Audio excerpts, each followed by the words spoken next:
The Durian Heat, bringing big ideas and critical opinions in Southeast Asia. Hi, this is Arlene. Hi, welcome back. This is Grace. And of course, you are with us on our second segment of today, where we discuss on the ASEAN post-2015 development, a sustainable ASEAN, a big question mark there. This is for our Durian Heat discussion. Today, So who do we have here? yes, Grace, who do we have? We have someone working in the ASEAN Foundation. She's the executive director there. Her name is Elaine Tan from Malaysia. Hi. Hi, Good Eileen. Hi, morning. Grace. This is Elaine here. Yes, hi, Elaine Tan. All the way from Jakarta there. How's the weather and the Yes. traffic jam? Traffic jam. Well, it's a bit busy. It's this is like 8 in the morning, so it's basically everyone's going to work. And it's pretty cool because it rained yesterday. So, you've been part of the, this ASEAN scene for quite some time, working in different areas or in terms of development. How is it like, at the regional picture when you talk about Southeast Asia? Okay, I think it has been quite exciting and challenging at the same time. I think there's a lot of interest in ASEAN now, partly to do with the establishment of the ASEAN community this year. So people are interested and they want to know more on how, in terms of building the ASEAN community. At the same time, there's also news about the ASEAN economic community, about regional integration from the economic side. So a lot of these things are very positive. At the same time, it also holds opportunities and there are also challenges. Mm-hmm. So let's talk about, just to go back about what exactly is ASEAN Foundation. Perhaps a bit of historical introduction. What is it all about? Okay, the ASEAN Foundation was established by the leaders in 1997, and the whole idea of the ASEAN Foundation, or how I like to perceive it, as it's like the people's arm of ASEAN. Oh. ASEAN is always viewed as very government to government, very elitist. I believe that the setting up of the ASEAN Foundation was to basically facilitate, the engagement between different stakeholders that don't usually engage with ASEAN, like civil society, young people, academicians, businesses.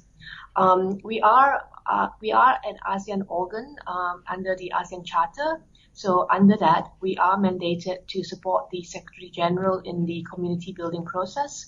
At the same time, promoting ASEAN awareness and identity and encouraging people-to-people interaction.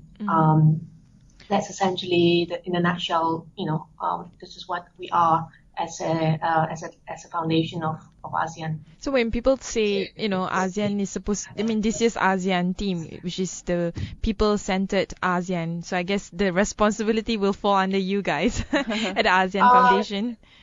Yeah, a big chunk of it, I would imagine. It's still, we are, as I said, based in Jakarta, but the work of promotion of ASEAN awareness, is also, it's not just ASEAN Foundation. Basically the ASEAN national secretariats in the 10 member states are also, obligated to promote ASEAN awareness. So essentially it's, I see ourselves as a kind of partnering with them and collaborating with them, and we need that in that sense because we are in Jakarta and we need to reach out to actually work with them to actually raise awareness with 600 over million people in ASEAN. Talking about the bringing awarenesses about ASEAN, how was it there in Jakarta, Indonesia in general about ASEAN acceptance? I think that's still, it's kind of a mixed picture. I believe that, the government, and especially the Ministry of Foreign Affairs, they have basically gone out to actually promote ASEAN community building. They've done outreach programs. But there's also hesitancy with, especially with the ASEAN Economic Community. Some of the businesses, especially the SMEs, are saying that they're not ready yet for regional integration, partly because they also need to also do a lot of strengthening of their what you call it, business processes and procedures, and they have been very sort of focused internally because Indonesia is a big market. So there's also hesitancy and in embracing, but as I said before, that's opportunities if you know how what the integration means for your business. You have, ASEAN Foundation have four mandates, four key mandates that is being is part of your duty. Can you share with us more? And I know one of it is about socio-economic development, but on the larger scale, what key areas that ASEAN Foundation do? Okay, in terms of social development, I think we can kind of look at over the years, we have basically been working quite a bit in agriculture, essentially trying to get the smallholder farmers more exposed to what integration means for them, helping them to increase their productivity, helping them to also understand, the market, kind of producing for the market, building their capacity. So we do this through working with partners, like one of our partners is ASEADRA. It's an NGO based in Manila, and through that partnership or collaboration, we actually, because ASEADRA is a membership organization, so they have organization of smallholder farmers in the different countries. So it's working through that mechanism to disseminate information about ASEAN and what the economic integration means, how smallholder farmers can then kind of increase productivity through the trainings programs that have been rolled out by ASEADRA. So that's one mechanism or one collaboration that we do in terms of social development. And also the work of ASEAN Foundation is quite wide, Yes. but the main focus is on social development, I suppose. No. Or do you have other areas that you tackle on? I think since coming in as assuming this post since last year, as you say, it's the mandate is quite wide. So to make it more sort of workable, I've basically prioritized in terms of our mandate into 4 areas. So we're looking at education. That's a big component of the foundation's work.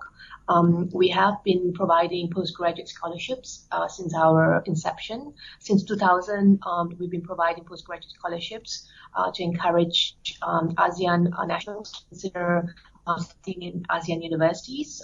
That's that human resource development aspect. But at the same time, we also want to promote student mobility for ASEAN nationals to get to know each other. So that's a area that we like to focus more strongly on in the next few years.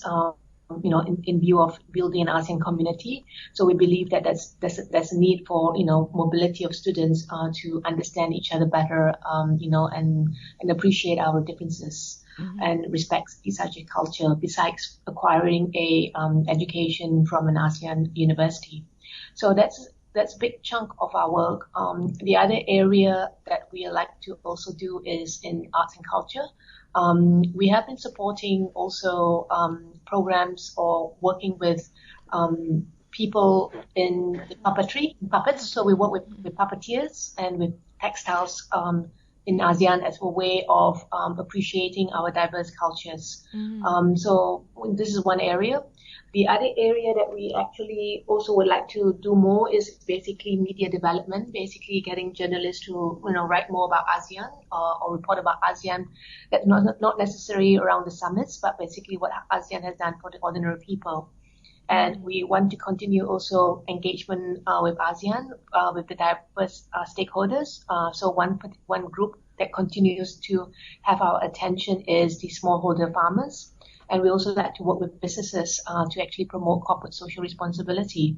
And through that, we work with the ASEAN CSR network. So when you say businesses, any forms of businesses, not necessarily just MNC or SME or... No, I think, yeah, I think with the ASEAN CSR network, we're actually working, it's a network of networks, so we actually work with business association and chamber of commerce. Mm-hmm. So I think it's what we are looking at is more trying to see how we can have better impact. So we work with, groups that can actually have the ability to work nationally as well as regionally, and they have that connection. So that's a little bit easier in terms of collaboration. So the ASEAN CSR network is a network of networks, and it consists of basically business associations and chamber of commerce. You've been working with a lot of organization, and I'm sure you have like a larger picture or larger framework. What are the challenges that either businesses or small-time farmers or even young people, for example, in the area of education, what are the challenges on a general and larger scale that ASEAN needs to do in order to move one step forward to achieve the vision of the ASEAN community? I think, we recognize that, information dissemination maybe should be strengthened. I mean, ASEAN does give out information, but perhaps the information is not tailored to the different stakeholders or the audiences. I mean, that's basically the feedback that we get when we talk about ASEAN, that the information is too much at a very policy level, or it's too long, it's not geared towards busy, businesses, who want to know how these policies can actually affect their businesses or how they can take advantage of the free trade agreements. So definitely, business information needs to be catered more to the different stakeholders, that they can actually then use this information much more than currently. I think at the second level is also once you have the information, then it's basically how to connect the dots and how to collaborate. Definitely, there needs to be more intense private and public sector collaboration that can actually work together. The other challenge would also be how to actually then translate regional policy making to implementation. I think the challenge for ASEAN is implementation of the different frameworks. So how do you then incorporate that into national plans and to make sure that it actually there's basically on the ground movement. So I think these are the challenges, I think, to actually advance the ASEAN agenda. And I think lastly is basically wanting to collaborate with each other and recognizing that the fact that sometimes issues are very multifaceted and there's lots of dimension to it. So it's necessary then to have, as I mentioned before, the partnership. So bringing diverse people together or to actually address some of these challenges of implementation. When it comes to challenges that, to bring the awareness of the ASEAN, people in general, they still think the ASEAN is at the elite level. So, there are still the majority, the population-wise, that they don't feel the sense of belonging. And then I could say that that's another challenge that, ASEAN Foundation is also facing. Yeah, that's true. This feeling of sense of belonging, and that's why I mentioned in that sense our attempt to actually address that is through education with the students, encouraging student mobility, and I think it's still. I mean, we are still developing that. I mean, for example, to feel a sense of belonging, to feel a sense of this region, firstly you need sort of movement of people, right? Yeah. And ASEAN is addressing that through some of the visa requirements. I mean, for most of us, we can actually travel freely in ASEAN, but in some cases, there needs to be more effort for that to happen. At the same time, I think, let's say in terms of education, we take it for granted that you could actually, if you're basically, that you can actually then study in another country, but at the same time, if you kind of let's say if you're a student in University Malaya and you want an opportunity to, take a semester away in ASEAN, in another ASEAN university, currently there are provisions for that to happen, but it's not so widespread. So basically one has to look at also some of the mechanisms to enable this to happen. At the ASEAN level, they are trying to address this, and after many years of discussions and all that, they came up with this scheme called the ASEAN Credit Transfer System. Mm-hmm. So it has been implemented in 2012 and currently being implemented by 30 universities that are part of the ASEAN University Network. So this is one opportunity for students to have the opportunity to do a semester away from home university. So this can help them inculcate this sense of belonging and awareness. And hopefully this program can be expanded to all ASEAN universities. But currently it's only with 30 universities in ASEAN as a pilot. Mm-hmm. So we need more schemes like this, but that means for this to happen, you also need harmonization. For example, there are lots of ideas out there, but only recently that the universities in ASEAN have basically moved towards a calendar year that is very similar. Before that, that was not possible. So a lot of standardization happening. Yeah, needs to happen, and before that, you need to So that needs a lot of synchronization also at national level. So for things to happen, there needs to be more effort in harmonization, standardization, and that takes time because people forget that we are made up of 10 member states, and we all have very different systems. So it's also adapting the systems to what ASEAN would like to move forward, and that's I guess one of the challenges as well. Mm-hmm. We will take one short break. When we return, we will discuss more with Elaine Tan on ASEAN Post 2015. The Durian Heat, bringing big ideas and critical opinions in Southeast Asia. Hi, this is Arlene. Welcome back to Durian ASEAN. This is Grace. Of course, you are with us as well as our guest of today, Elaine Tan from ASEAN Foundation. She's the executive director there. So, continuing our discussion earlier on, we spoke a lot about ASEAN awareness, especially on the youth level. The focus on education is tremendous. But let's focus on ASEAN as a whole because with the formation of ASEAN community, the next step would be the ASEAN Post 2015. But can you enlighten us what exactly is ASEAN Post 2015 agenda? Okay, all right. The ASEAN Post 2015 agenda would basically take ASEAN forward in the next 10 years on prioritizing areas that they would like to cooperate on, and to basically strengthen the community building process. So basically, the 3 pillars of social, cultural, as well as economic and the political security. So the post-2015 agenda would also align with what's happening in the global level in terms of the sustainable development frameworks. So essentially, it's would see how the community building process will look like in the next 10 years. So, what has ASEAN Foundation done to actually promote all this people-centered ASEAN community so far? Okay, as I mentioned early on in the program, we worked with a lot with the smallholder farmers, right, as well as with businesses through the ASEAN CSR network. Mm-hmm. So in the next few years, we want to ensure that the voices of these smallholder farmers will be incorporated more in the policy making process. So we will have we'll continue working with the NGO groups that they are working with to ensure that the smallholder farmers are familiar with ASEAN processes and procedures, that they are familiar with how policy making is being done at the ASEAN level, to encourage more engagement between the government officials and them. So we like to have more of that sort of engagement or discussions between these groups of people to ensure that the policy making at the regional level will reflect basically concerns of smallholder farmers. Is it sorry?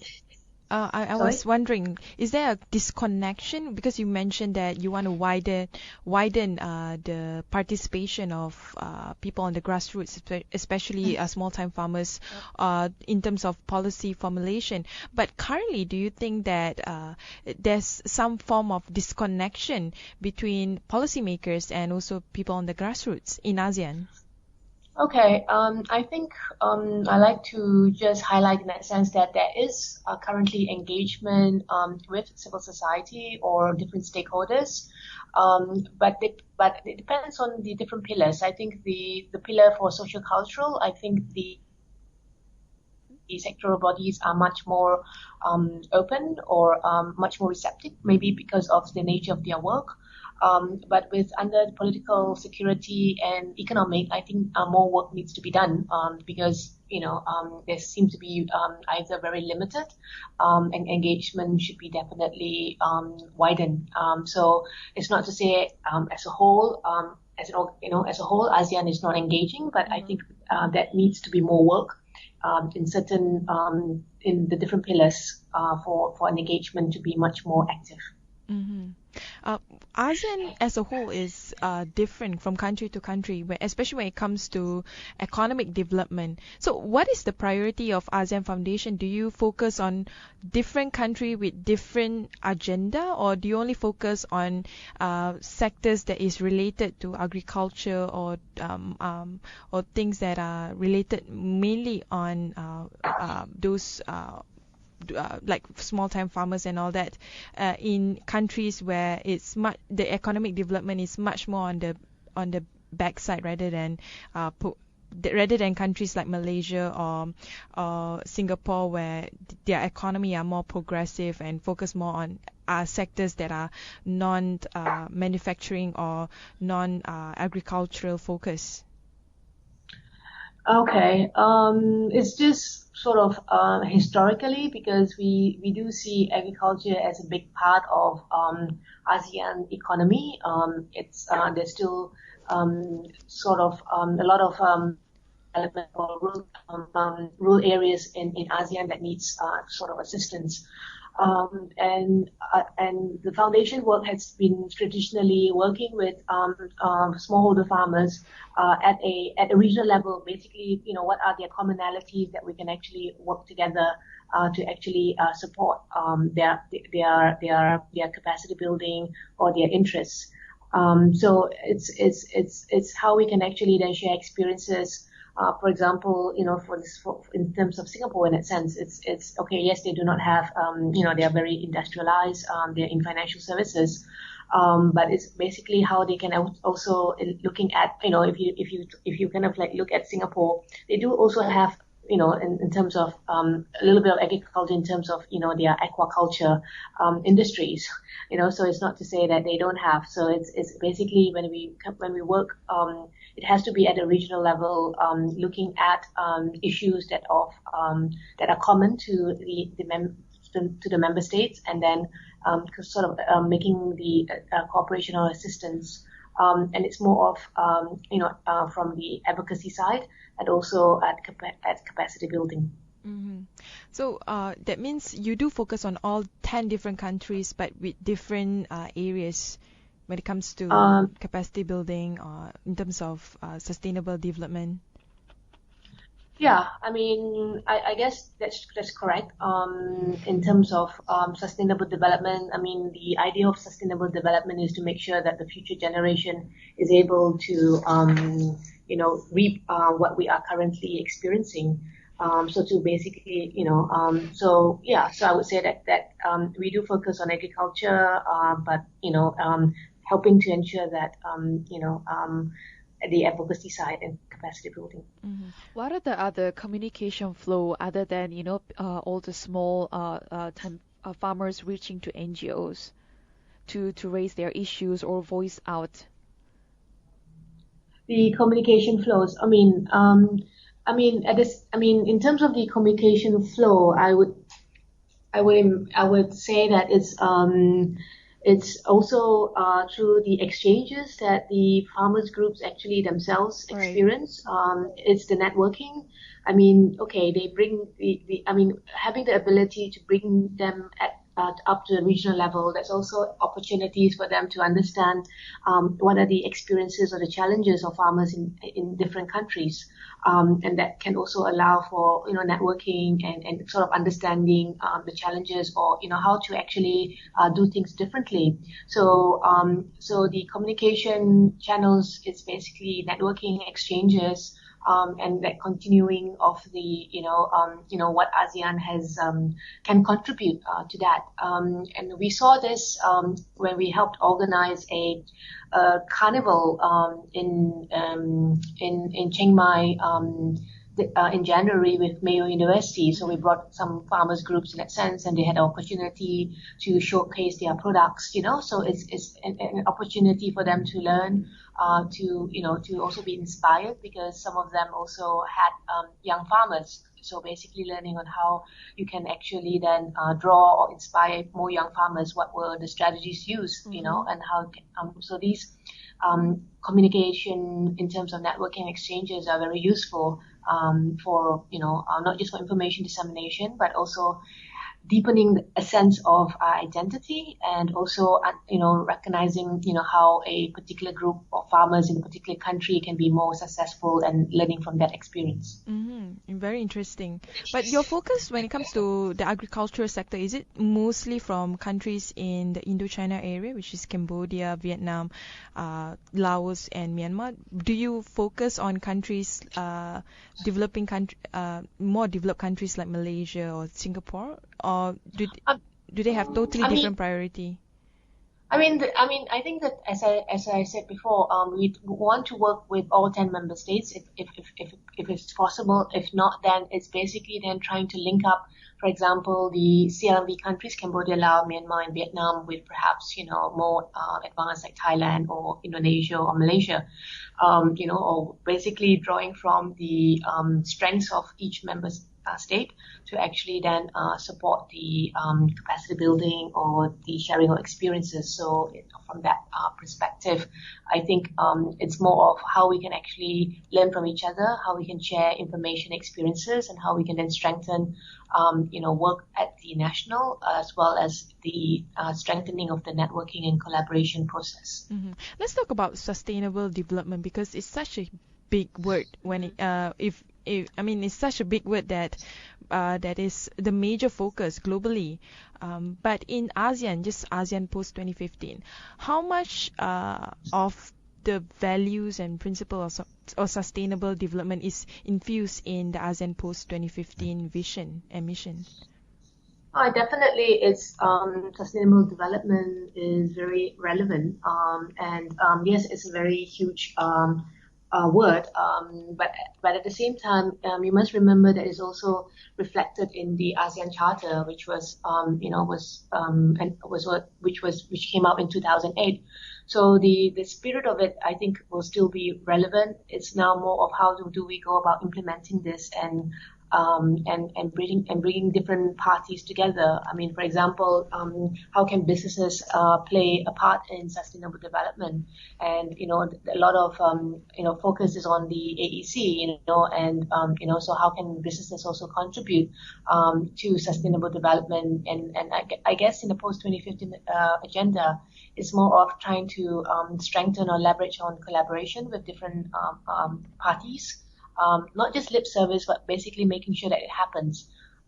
So from the foundation perspective, as I said earlier in the program, we actually do work with the ASEAN CSR network.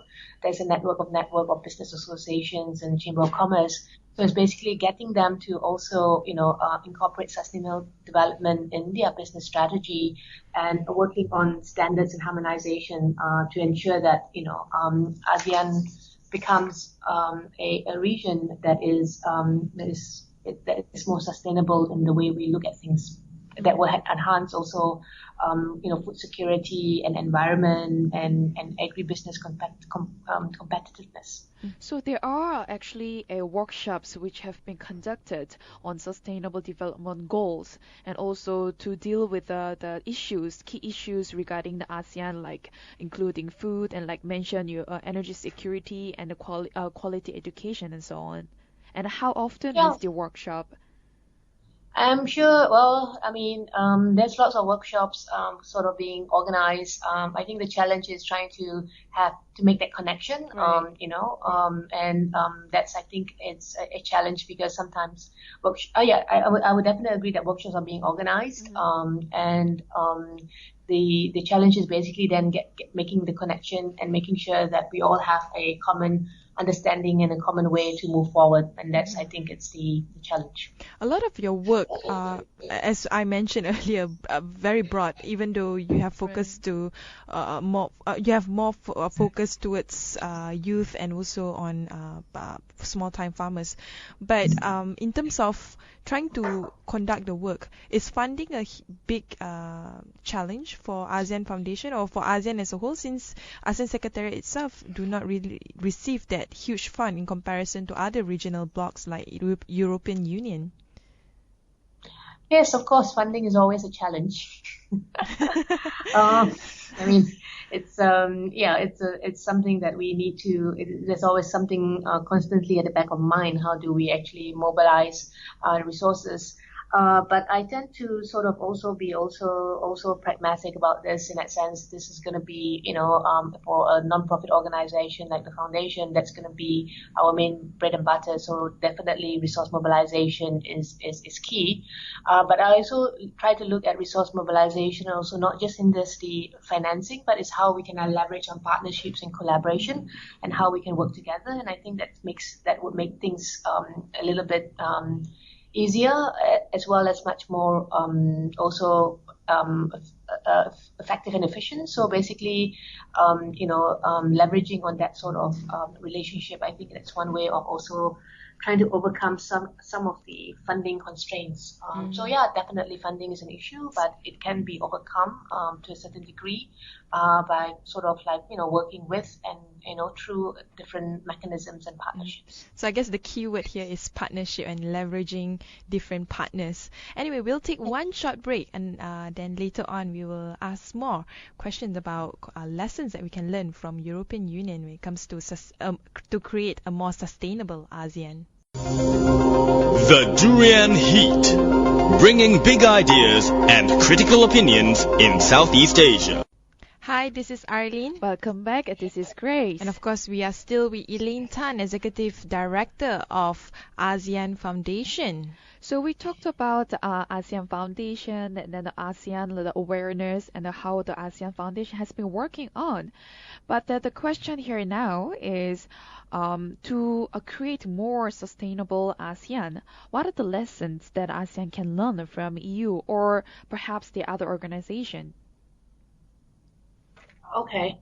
I guess in terms of learning, I mean, ASEAN and EU have basically long partnership and collaboration, and between the EU, I think there's been lots of technology transfer in terms of in terms of issues surrounding environmental technology and all that. And I know there are that's happening. And at the same time, there's also support given in terms of transfer technology, capacity building to the different areas of an environment, for example, the Biodiversity Center and to peatland initiatives.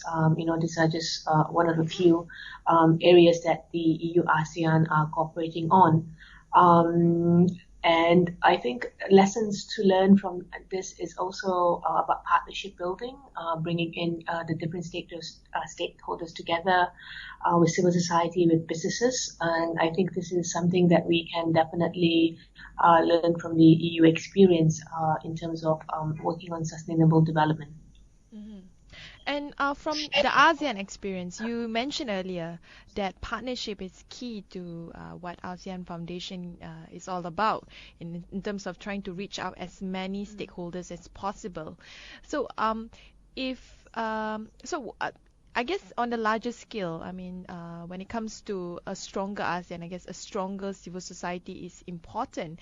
So how can civil society and on the top level, which is the ASEAN governments, work together to enhance a more equitable and sustainable development for the ASEAN post 2015?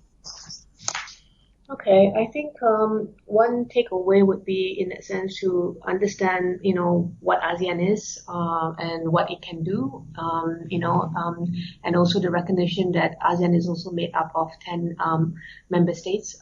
We have their national sovereignty, understanding the roles of government, ASEAN, as well as civil society, because each of all of us have different roles to play. And that's one. Second point is, I would say, is also, I think coming together or collaborating, we also need to understand or appreciate, the different objectives and whether we are aligned to it, and if that happens, that's great, so that we can definitely work much more closely together. So I think there's also an area of trust that needs to be done, and that involves confidence building measures, meaning understanding each other, more interaction that will bring about more confidence building and then trust. I think that's necessary inputs for stronger and better relationship building between the governments, ASEAN, and civil society. Mm-hmm. So for the ASEAN Foundation, what's your view on the ASEAN People's Forum, which is the upcoming forum or gathering for civil society? Do you think it will be an effective platform for civil society to engage directly with the ASEAN governments? And I know that ASEAN Foundation is also actively involved in the interaction with the civil society in Southeast Asia. Yeah, I think the People's Forum, I think it shows solidarity of bringing, the different civil society together.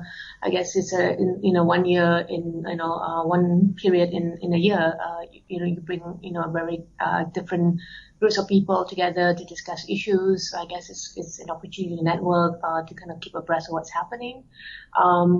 But there's one form of engagement with ASEAN also through the interface with the leaders. Mm-hmm.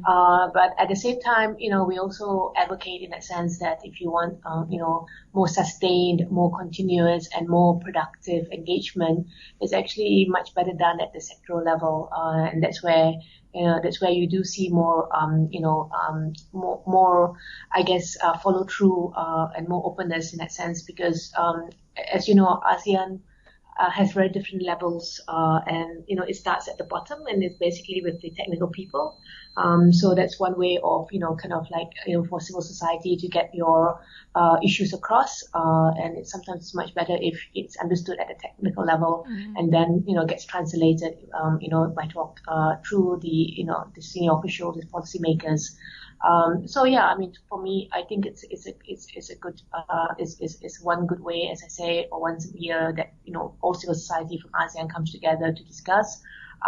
But at the same time, there's also other avenues which should also be which civil society can also access and to and use this in a sense to push for some of the issues that they see it's important that ASEAN should be aware of.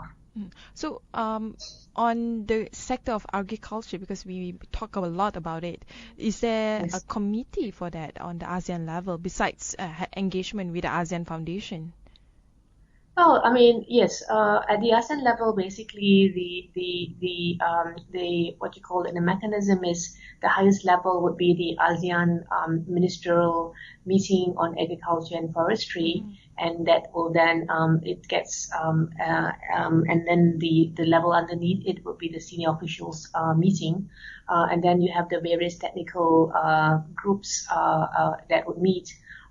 So this is basically in terms of the ASEAN level, these are the levels of engagement that civil society can do, and I think at that the lowest level, would be the working groups where civil society have an opportunity to engage, not just necessarily the ASEAN Foundation, but we can help facilitate that process. Mm-hmm. So in essence, ASEAN is very much into engagement, but I guess the engagement should be more focused on improving the kind of sectorial needs of different society in a way. Yeah, I think so. Mhm. Yeah, I believe so. That's that I would say would be basically in a nutshell. Yes, that would be how I see things evolving. Mhm. So what is the future of ASEAN post 2015? Are you optimistic about it before we end the show? Perhaps a bit of Yeah, I your guess view we on it. we all have to be optimistic, no? I mean, at what level, in that sense, of course, if you've been doing this work for a long time, it's, that's how it is. You need to have the staying power. So yes, there's post 2015, there's lots that needs to be done. If people are about to buy into what this is all about, then come join us. That's my call for action. And yeah, that's definitely by kind of like collaborating, working together. Yeah, I mean, I'm optimistic, but I'm at the same time, it's going to be filled with challenges because, it's also that's because of the diversity and the different levels of development. But definitely, I think it's opportunity to see how we can, craft or frame a region that we like to see, based on how we would like to move things forward. So Mhm. yeah, I'm optimistic. So with that, thank you very much, Elaine Tan. This is Arlene. And thank you so much. Okay, welcome. Thank you for having me on your show.